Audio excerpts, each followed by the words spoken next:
And we've got Michael McClintock of Cubanisms in the studio with us. We're going to take a listen to a song off of their brand new album, and then we'll be back to chat a little bit with Michael. So do stick around. From Cubanisms' new album, here's El Cuarto de Tula.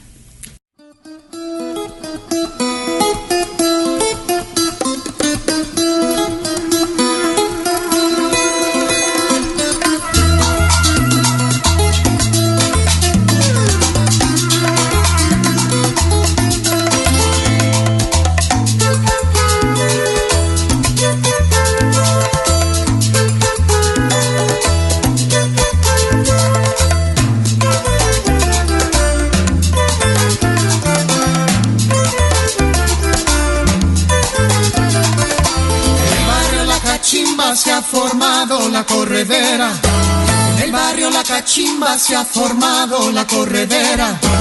Ya fueron los bomberos con sus campanas, sus sirenas. Allí fueron los bomberos con sus campanas, sus sirenas. Ay, mamá, ¿qué pasó? Ay, mamá, ¿qué pasó?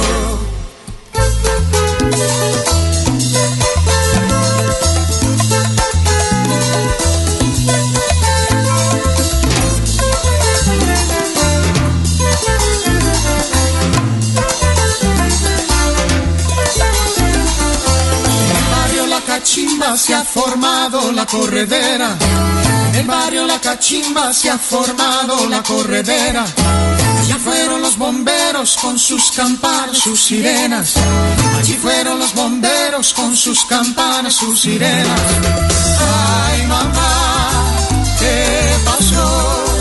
Ay, mamá, ¿qué pasó? El cuarto de Tula le cogió candela. Se quedó dormida y no apagó la vela.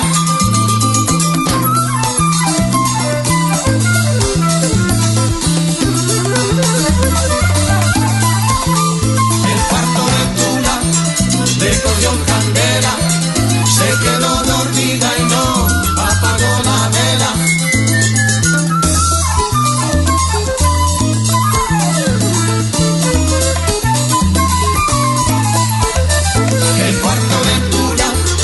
Le cogió candela, se quedó dormida y no apagó la vela.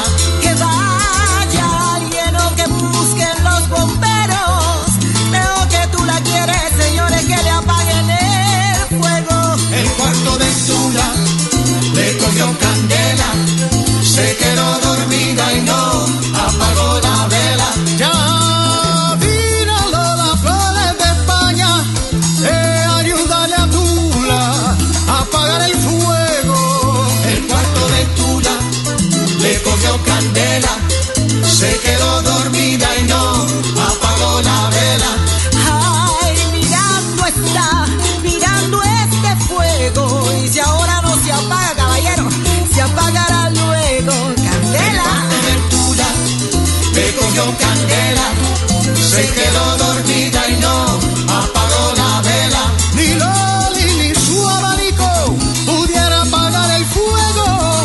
Ay, qué pena, penita mía, del cuarto de Tula que arde. El cuarto de Tula le cogió candela, se quedó dormida y no apagó la vela. Hey, Michael, coge pronto el cubito y no te quedes afuera. Llénalo de agua y ven a apagar el cuarto de Tula que tiene El cuarto de candela. Tula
music from Cubanisms, their album Acento Cubano. My screen just changed on me as soon as I was looking at that. Welcome, Michael McClintock.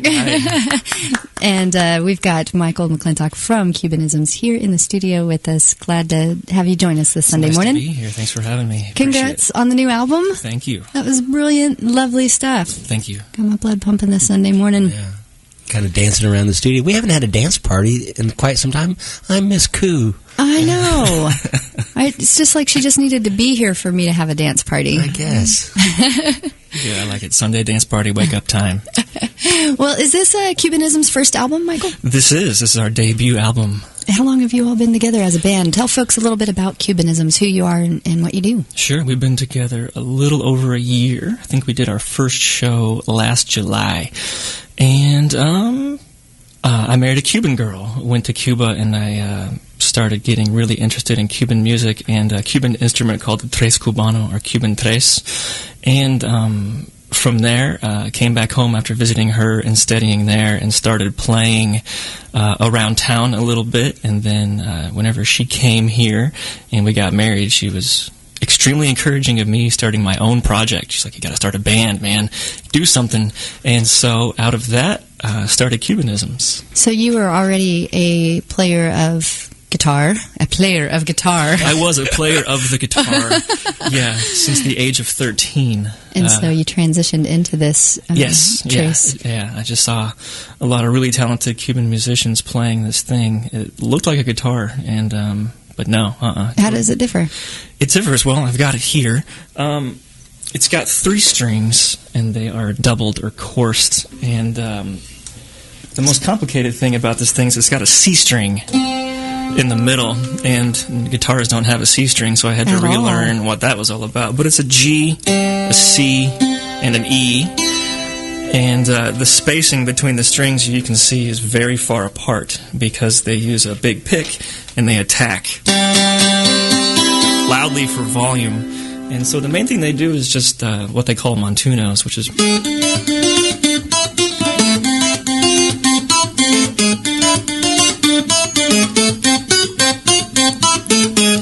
So that's kind of the main thing. It drives the rhythm section of the Cuban band, and it took me a long time. Did you have that instrument last time you were on the show? I did. I thought so. Yeah, I think we were in here playing live.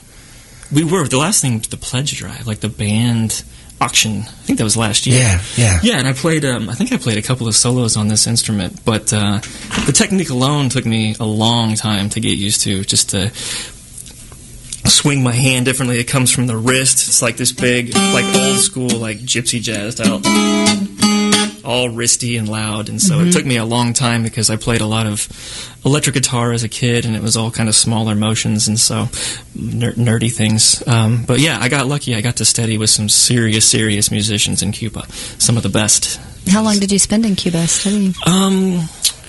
My first time when I was with the instrument was 2 months. I met a guy named Efraín Amador, who is the main professor of the conservatory in Havana. And I got super lucky because he was in walking distance of our apartment in Havana. So I would go to his house like at least 3 times a week, and we just talked about technique, and we didn't really do any formal songs, but he was just like really into like, this is how you play it, not like you're doing it, you're wrong, this is correct. And I loved it. It was great. It reminded me of when I was at UMKC with Doug Neat studying classical. This guy was the real deal, and he just tore apart everything, and I appreciated that. And so I came home after that 2 months there, and then I started playing a little bit in Ensemble Iberica, and kind of started putting together what I thought I wanted Cubanisms to be at the time, which was like more instrumental.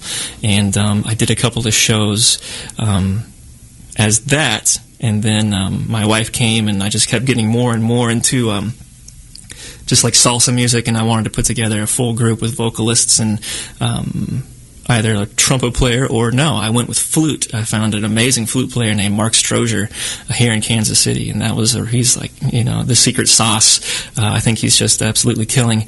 And I went back to Cuba, and I got to meet another gentleman named Cesar Echevarria. Everybody calls him El Lento, and I got to study with him, and he's a really, really good musician. He performs all over the world, and he was less on the technical side and more of like, here's how you sound hip, do these things, and I'm still trying to get like 20% of what that guy does. So 20% hip. 20% of hip. He's a genius. He was really good. So I got a ton of videos, and whenever I have free time, which is like never, I sit together and just like, okay, I'm going to work on that 10 seconds of whatever song. Wow. So what a blessing to be able to work with these people who are this is their way of life and this is what they do, and to take you under their wing. It's pretty beautiful. Fortunate. I don't know, I mean, lucky. I mean, I got lucky to meet my wife. She's amazing. And then I got lucky to meet these musicians, and it just kind of fell into place. So super nice. Well, on this new album that you all have out, by the way, folks, if you're just tuning in, we're talking to Michael McClintock of Cubanisms, who've just released the new album. They've got, I want to mention too, before we forget, you've got a show coming up November 16th for the Young Latino Professionals 10th Anniversary Celebration. That's right. The whole event is called Noche Carnival, and you can get much more information on Facebook if you just search for the Young Latino Professionals of Greater Kansas City. And we're quickly running out of time, so I think we're probably not going to have time to play the Ensemble Iberica songs, a great band that Michael's a part of, but I do want to make time to play this song from the new album. It's a combination of some old country folk songs, Summertime and Blue Skies. That's right. And how did you guys choose these songs and put it into this kind of project? That's a good question. I was playing some jazz gigs around town, trying to play this Cuban instrument while sitting in. I mean, I guess the gigs were more based around like let's play Cuban music, but let's do some other stuff. I was with Mark Lowry, and we were playing, and he was like, "What can you do on that thing? Like, let's play some jazz stuff." And I was like, "I don't know, nothing too intense." And he was like, "Okay, well, what about Summertime? Standard. Let's give that a shot." And I was like, "Yeah," and it just fell perfectly on the guitar.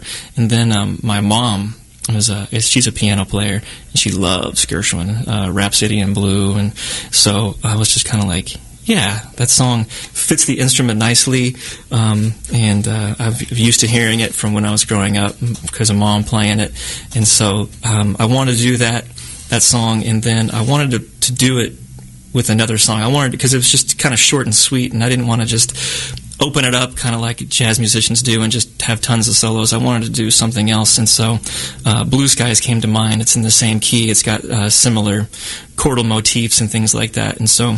Can we hear a little bit of it? Yeah, please. Play. We're gonna play the. Oh, okay. The I was talking version. about that thing.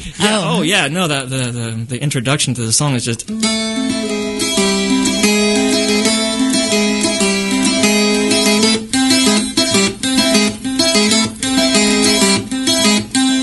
mean, it's just kind of that's the summertime thing, and then nice. Blue Skies is pretty much the exact same thing, but just not quite as fast. It's so pretty, man. Nice. Yeah, and just so they really worked nicely together. And then while I was in Cuba hanging out, playing a little bit in Old Havana, I was watching a really good friend of mine and his band. He's phenomenal, Luis. And they were always doing these things where the percussion would just lay down really, really nice stuff, and the whole band, the trumpet, the tres, the bass, everything they had would play the same line together, like... Yeah. And the whole band would do that, and I was like, man, that's nice. That's really cool. And then the percussion would just kind of like lightly solo over that and kind of keep the time. It's like, that's effective. So while I was in Cuba, I just wrote this little riff to kind of stick the two songs together. And then over time, we just kind of got more creative and said, like, okay, well, instead of doing the whole riff, let's go... and then let's do some percussion solos, and they would, solo nice. over that, right, and bring it, so, I mean, yeah, just kind of stealing from the best guys that I know how to steal from out of Cuba. I mean, there's no way else to say it. So, well, let's hear a little bit of this. Michael, thank you so much for joining us here on River Trade Radio. You can learn more about Cubanisms at Cubanismsband.com, and from their brand new album, here's Summertime and Blue Skies here on River Trade Radio.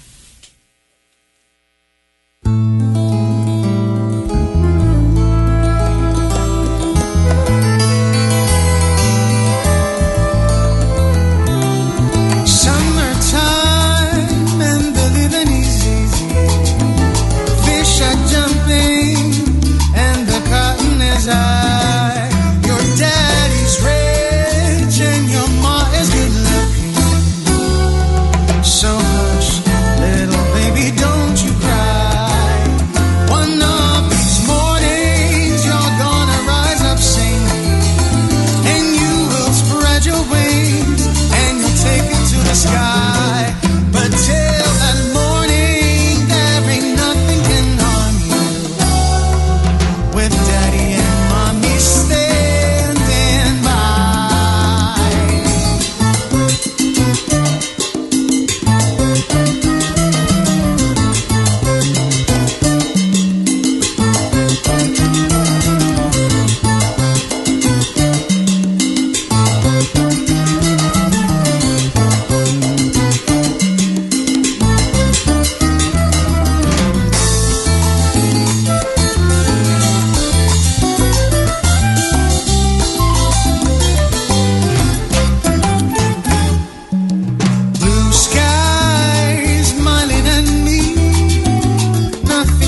Cubanisms, brand new music from their brand new album, Acento Cubano is the name of the album. Of course, that was the classic Summertime and Blue Skies. We've been visiting with Michael McClintock here on River Trade Radio, a big part of the band Cubanisms. Who else is a part of that band with you?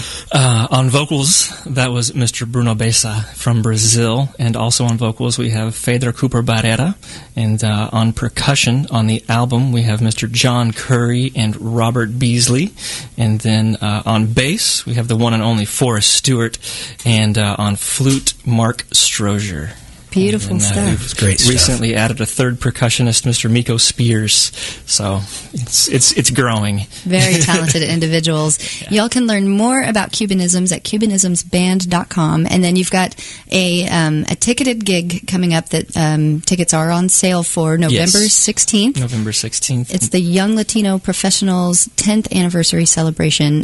Noche Carnaval is the theme, and you can find much more information on Facebook if you search for Young Latino Professionals of Greater Kansas City. Absolutely. Michael, thank you so much for joining us. This has been super fun. It's been a pleasure. I even got a text message from my Uncle Kent Rausch, who is no sham when it comes to music in Kansas City, and he just texted saying that music was fantastic. Yeah, thank you, Uncle Kent. Kent Rausch approved. Kent Rausch. Very much appreciated. Well, folks, you are listening to River Trade Radio.